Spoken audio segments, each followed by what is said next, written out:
novamente, Renan, com a difícil tarefa de achar o Thiagão. É sempre assim, a gente se perde e eu fico preocupado com o Thiagão. Eu tô aqui no Shopping Dom Pedro, estacionamento. A festa começou de madrugada.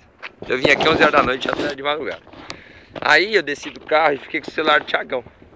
O Thiagão, que não sabe dirigir, ficou com o carro e sem celular. Isso é muito perigoso. Muito. Tava andando. Thiagão bebo, louco, já, pra variar. Comecei a andar. E eu sabia que ele tava no céu tapete com isso aqui. Olha o que eu achei. Céu tá prata, desculpa. Pensei em um, falei outro. Céu tá prata com isso aqui. Se a gente se aproximar, o que a gente vai encontrar? Olha lá, que coisa bonita. Coisa respeitosa. Olha lá. É ele, é a filha de Thiagão. Vou até limpar aqui pra ficar mais fácil de ver, ó. Olha lá.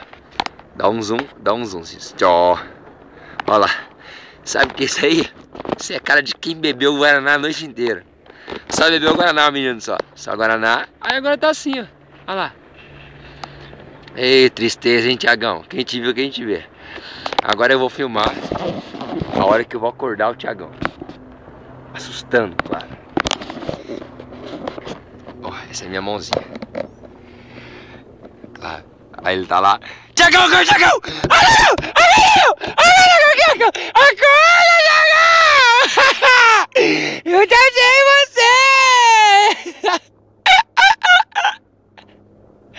Ele não é mais, tá sendo registrados. Aqui, ó. Aqui. Eu vou assim. Como é que eu vou isso? Abre a porta. É isso que eu quero que você abra. Abre a porta. Força, Thiagão. Thiagão, tá difícil, Thiagão. Força, Thiagão. Você consegue. Não, Thiagão, não é isso. Você tem que ligar, Thiagão. Thiagão ligou ali, parou de para-brisa. Não tá fechado, Thiagão. Não, Thiagão, eu só quero que você destrava a porta. Destrava a porta, Thiagão.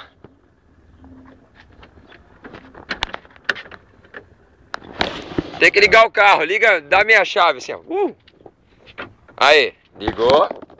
Destravou, Thiagão. Thiagão, esse é o menino Thiagão. Consegui entrar no carro do Thiagão. Thiagão, tem história pra te contar.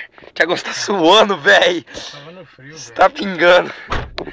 Eu vou fechar agora, eu tenho que contar a história do Thiagão. Thiagão, câmbio direito.